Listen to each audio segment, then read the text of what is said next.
Bienvenidos de vuelta a Contrapoder 3.0 con José Colina y Esteban Hernández. Y hoy, como todos los lunes, vamos a conversar con John de la Vega. Él es abogado de inmigración y además el patrocinador de este espacio. Buenas tardes, John. Bienvenido. ¿Cómo estás? ¿Cómo estás, José Antonio, Esteban? ¿Cómo están? ¿Todo bien? Todo bien, hermano. Un placer tenerte nuevamente aquí en Contrapoder 3.0. Bienvenido. El placer es mío. Bueno, John, como siempre vamos a empezar por el tema migratorio. Hablemos un poco de las actualizaciones, de los cambios que han hecho en ese área que a muchas personas les interesa. Bueno, sí, por los momentos el gobierno ha pospuesto, ellos querían despedir alrededor de 13.000 empleados del Servicio de Inmigración de UCIS. Significa que los procesos iban a atrasarse mucho más. Sin embargo, ellos han parado esa propuesta hasta por lo menos finales de agosto. Sin embargo, al parecer están pensando entre 13.000 a 15.000 oficiales de UCIS que piensan despedir. Así que ya sabemos que eso va a seguir retrasando más los procesos. También les quería dejar saber que el día de hoy la Corte de Inmigración y el Departamento de Justicia anunciaron que algunas cortes van a reabrir, pero otras van a por lo menos estar cerradas hasta el 14 de agosto del 2020. Así para que tengan en consideración las personas que tienen audiencias tanto en la Corte de Orlando como la de Miami, va a estar cerrado por lo menos hasta el 14 de agosto del 2020. ¿Qué significa esto? Que las personas que tenían audiencias tanto individual como preliminares de aquí a ese momento van a estar pospuestas y van a tenerse que esperar que les llegue otra fecha nueva. Sin embargo, les recomiendo que si no les ha llegado ningún documento, por lo menos en 3-4 semanas después del 14 de agosto, que vayan a la Corte de Inmigración y pidan ese documento. Otra cosa que quería dejarles saber es que compartimos en el canal de YouTube La Hora del Inmigrante, que ya tenemos un video nuevo el día de hoy también, acerca de las nuevas reglas de lo que tiene que ver con las entrevistas de asilo. Y bueno, antes estaban llamando en la oficina de asilos de Miami alrededor de 50, 70 familias al día. La otra vez vimos alrededor de 5 familias. Entonces, para que tengan en consideración que puede ser que las personas estén esperando en vez de 5 años, ahora sean 10 años, no lo sabemos. Y como sabemos también que están despidiendo tantos oficiales de servicio de inmigración, puede ser que eso también entonces, en vez de ser 5 familias, el día de mañana sean 2 familias que llamen, no lo sabemos. Pero sí estamos esperando muchos retrasos en estos momentos. Así que ya saben, lo que siempre les recordamos es que se asesoren con un abogado de inmigración y que pongan toda su evidencia junta y entreguen todos los documentos que tienen que entregar. Bueno, importante esa información. Están despidiendo gente porque por falta de presupuesto. Están recortando por falta de presupuesto. Al parecer habían aprobado cierta cantidad de dinero para el presupuesto, pero sí van a seguir despidiendo. Como te dije, 13.000 personas. Eso es una cantidad tremenda, especialmente con el tema de residencia y permisos de trabajo. Los permisos de trabajo están tardando meses hoy en día. Muchas personas llamando, preguntando, bueno, llevo 4 meses esperando mi permiso de trabajo. El vecino mío que lo hizo hace un año le llegó en 30 días. Y le estoy explicando, tienes que tener mucha paciencia hoy en día porque además de que tenemos la pandemia, no tienen a todo el staff, no tienen a todo el equipo de UCIS trabajando al mismo tiempo y esto está retrasando todo tipo de emisión de tarjetas de permiso de trabajo y tarjetas de residencia. John, ¿cuánto tiempo le recomienda a todas las personas que envíen su solicitud para renovar el permiso de trabajo? ¿Con cuánto tiempo se debe enviar con antelación? Usualmente de 5 a 6 meses. Lo bueno es que cuando haces una renovación del permiso de 5 o 6 meses antes de que se te venza, sin embargo, tienes la oportunidad de enviarlo hasta por lo menos antes de que se te vaya a vencer el periodo de tu permiso de trabajo para que entonces puedas seguir trabajando, porque por lo menos las personas que están en proceso de asilo, que se considera C8, es el código que se le pone en el permiso de trabajo, tienen una extensión automática de su permiso de trabajo por 180 días. Esto significa que si la persona envió su renovación de permiso de trabajo a tiempo, puede seguir trabajando automáticamente 180 días esperando que el gobierno responda. Sin embargo, hemos visto que algunas veces las renovaciones pueden tardar hasta 5, 6 y 7 meses. He visto en el pasado para que te envíen esa renovación. Y en muchos lugares, especialmente la licencia de conducir, se está convirtiendo en la pasión de Cristo hoy en día para los inmigrantes.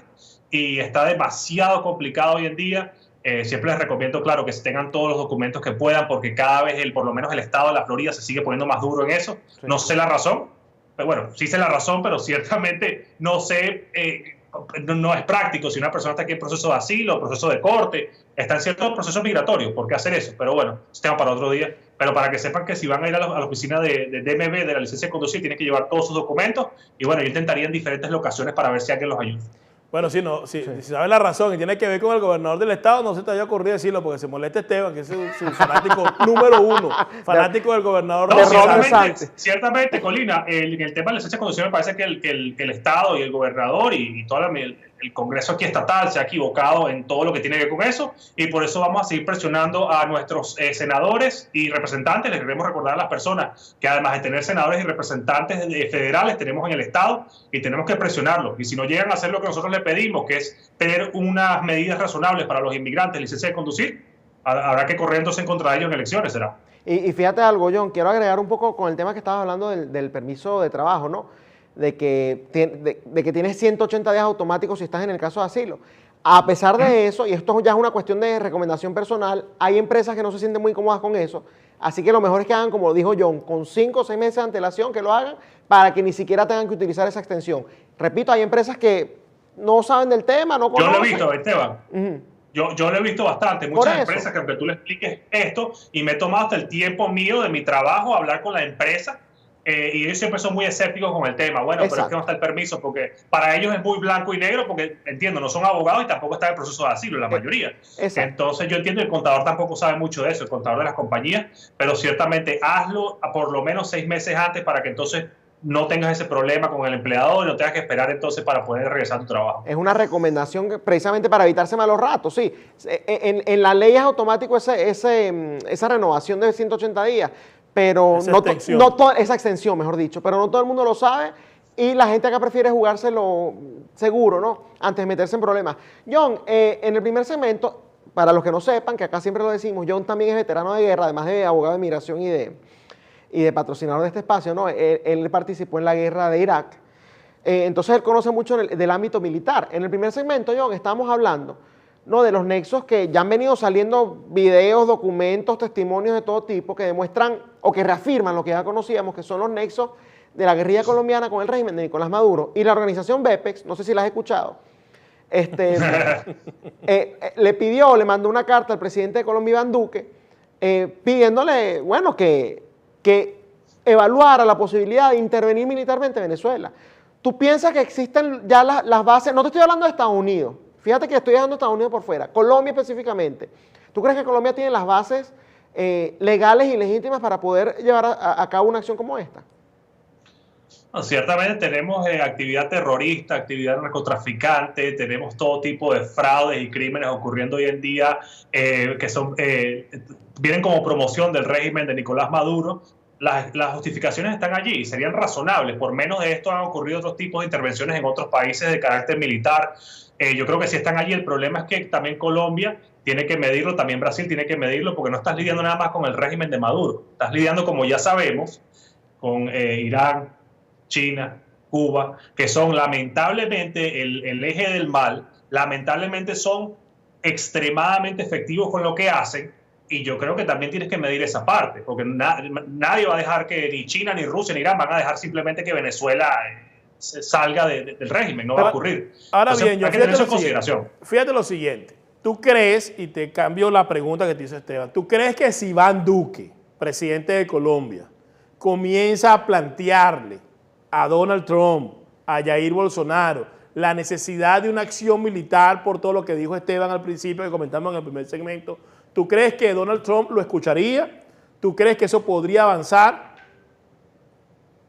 Yo creo que sería excelente iniciativa. Me parece de verdad que es la opción, la única opción que tenemos hoy en día sobre la mesa. Ya no hay todas las opciones, sino la opción de intervención es la única que existe sobre la mesa.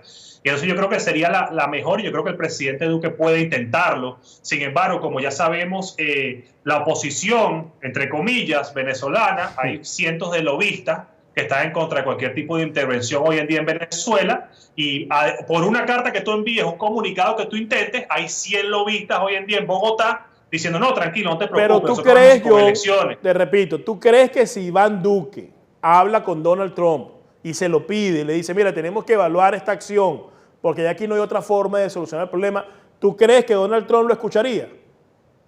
Yo creo que el presidente Trump ha mostrado que es bastante unilateral con el tema bélico, con el tema de militar, y yo creo que me parece excelente que se ponga a la orden, pero al final del día el que va a llamar a acciones va a ser el presidente Trump de manera unilateral. No creo que necesite ningún tipo de aviso ni asesoría de parte de ningún pero presidente. ¿tú crees que lo escucharía y lo escucharía? Pues conversarían sobre el tema, por lo menos.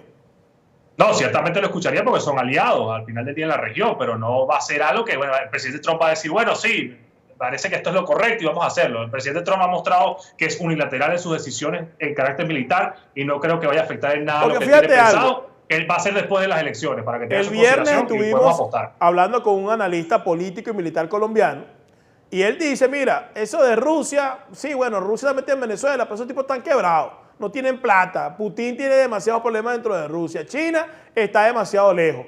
Irán lo propio, o sea, si nos ponemos, sí, tienen una cantidad de elementos en Venezuela y han metido no sé cuánta chatarra dentro del país, pero si nos ponemos a hablar desde el punto de vista de la influencia. De la influencia como tal y lo que tienen allí, pareciera que no es tanta, o sea, que no tienen tanta fuerza, lo cual podría tranquilamente ser una variable favorable para que los países de la región que se ven amenazados, porque sí están amenazados por un régimen terrorista como el de Venezuela, bueno, pudieran pensar y decir, bueno, si entramos por aquí y si contamos los cañones y nuestros aliados nos apoyan, es posible derrotar a esta tiranía.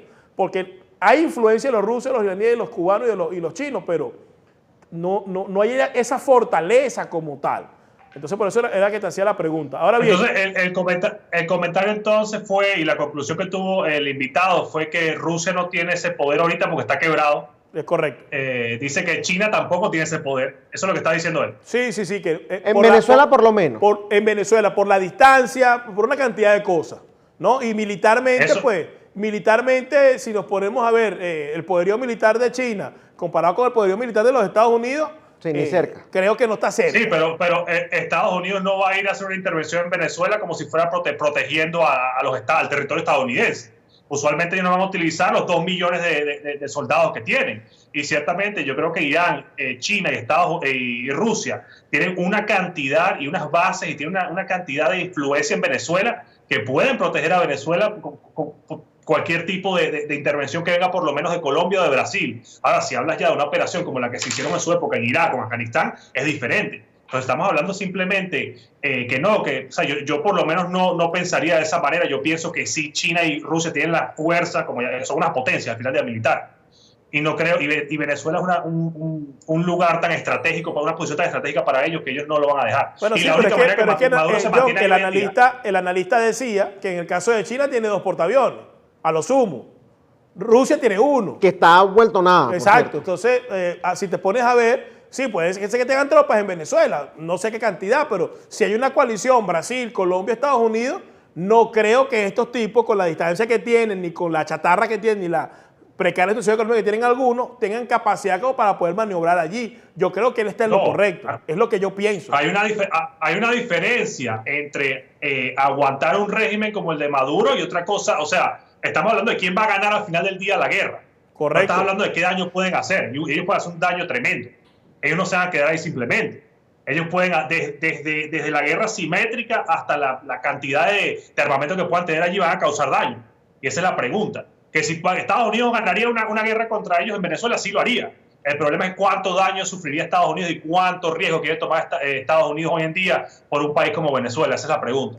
Bueno, y yo quiero volver un poco al tema de por qué Colombia tiene que estar al frente, y no solamente Colombia. Colombia sí tiene que liderar, pero además que tiene que hacer ese lobby que está haciendo, del cual está hablando Colina, ¿no? De que venga a hablar con Trump y con Bolsonaro, para llevar a cabo eso y que lo hagan en conjunto y así también, como tú dices, evitarse cualquier, o evitar la mayor cantidad de daños posible, ¿no? Voy a hablar un poco de la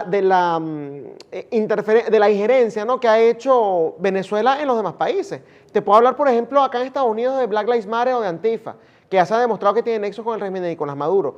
Te puedo hablar dentro de Colombia, bueno, con el ELN, por supuesto, también con otros grupos guerrilleros, con políticos incluso de izquierda como Gustavo Petro, que en su debido momento, el mismo Diosdado Cabello dijo de todos los nexos que tenían. Bueno, en el caso de toda la región, ellos han sido los promotores de esas brisas bolivarianas. ¿Tú no crees que incluso se vuelve un asunto de interés nacional, me refiero a nacional, de Colombia, de Brasil, de Chile, de Estados Unidos y de todos los países de la región, acabar con Nicolás Maduro, pero ya?